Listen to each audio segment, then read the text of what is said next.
When it comes to your employer, some companies will offer you a 401k match, which says for every $1,000 you invest in a 401k, your boss is going to give you an additional $200, an additional $500, maybe even an additional $1,000. They'll match it at 100% contribution. But what you got to understand about this is some employers are going to put restrictions on how this works, meaning a vesting schedule, which says that in order for you to actually get that money and keep that money for yourself, you have to work at the company for at least 5 years. Now, every company is going to have different rules and regulations on this, but you want to understand this just in case you quit, just in case you leave, or just in case you get fired. Because this could be a way to keep you at a company longer than you might like. Now, this has a lot of benefits to you because it's kind of like free money in a sense that your employer is giving you more investment money, but I wouldn't say it's free money because you're still working for it. However, you do want to understand the controls that might be tied down to it as well. So what you want to pay attention to is your vesting schedule. Meaning, if you were to leave your company and your employer is giving you a match, they're giving you some money into your 401k, when do you actually get to keep that money? Because if you have to be at the company for, say, 5 years to get that money, you want to understand that and not potentially lose it without knowing you're going to lose it. So just something for you to understand. The second thing you understand when it comes to controls has to do with Wall Street. Because when you invest your money in a 401k, what you're doing is you're investing your money into a fund. You're generally not going to be able to invest in individual companies. Like you can't take your 401k generally and invest it into the Tesla stock or Nvidia stock or Amazon stock. What you're going to do is you're going to invest this money into a set of funds that your employer has partnered with. Now, what ends up happening here is you're pretty limited on where you can actually invest your money. Like you're not going to most likely be able to invest your money into real estate. You'd have to invest in something like a real estate investment fund if you're even given that option. And so what you want to think about and remember here is when you're investing in a 401k, this is just one vehicle. It's not your only investment vehicle. I'm going to talk about alternatives at the end of this video, but just know that you have limited control when it comes to investing with your 401k because you have to invest your money into whatever those money managers offer you. And those money managers then pretty much manage your money for the next 10, 20, 30, 40 years. And they're going to charge you a fee for every year that they manage your money, and hopefully they make you a profit. And even if they don't make you a profit, they still charge you a fee. So something you want to pay attention to is something that you want to watch, because if you have very limited options, you might want to look at what your alternatives are as well. And the last thing that I want to mention here when it comes to control has to do with rolling over your 401k. So if you leave a company and now you no longer have that 401k, you might have the option to roll that 401k into something like an IRA where you have a little bit more control, where you can invest your money outside of those funds and where now you have control over the money as well.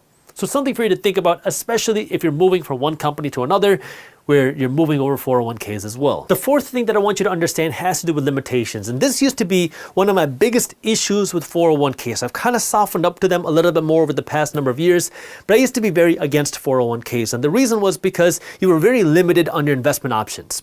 And then I started to realize that, well, for many people, that's okay. For some people, maybe not, but for many people, it's okay. But I want you to understand that your 401k is a great place to start investing.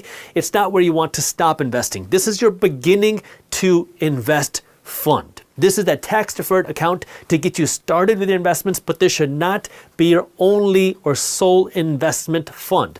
So when I talk about limitations with the 401k, what I mean here is, well, kind of like what I just said, there are a limited number of places where you can invest your money. You're going to get a few funds where you can invest your money, and that's pretty much it. You can't diversify out of those things. And you might say, well, Jaspreet, well, I invested some of my money into a growth fund, into a blue chip fund, and into an emerging market fund. Aren't I diversified? And no, you're not, because all of your money is tied up in paper investments.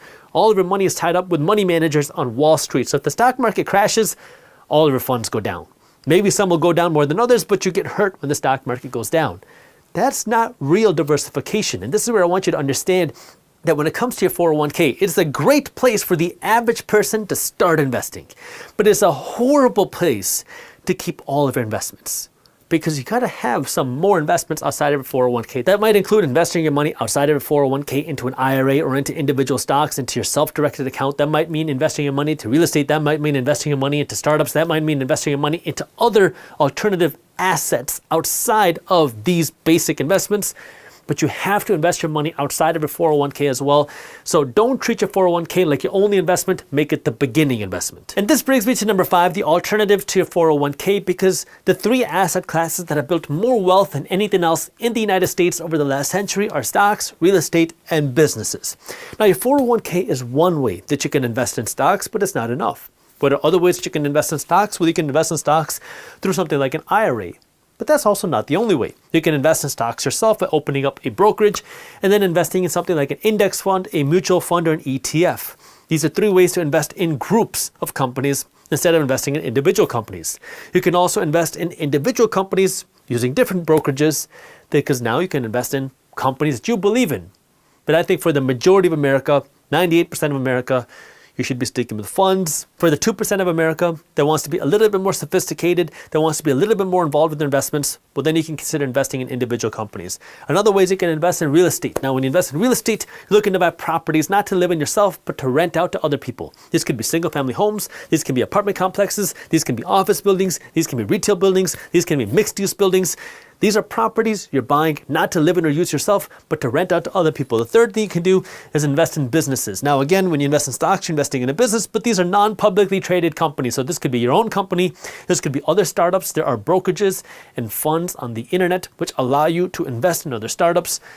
This is a way now for you to invest in newer startup type companies. But understand, this comes with the most risk, but also the most potential upside. And what you want to remember here is what I said just a minute ago. Your 401k is a great place to start investing, but please do not make that the end to your investments as well. If you enjoyed this clip and you want to continue your financial education journey, I have another video that I think you'll love. All you got to do is click that button right over there. And for those of you who want to stay up to date on the top finance and business news, you can join Market Briefs, my free financial newsletter, by clicking that button below. Thank you for watching, and I'll see you in the next one.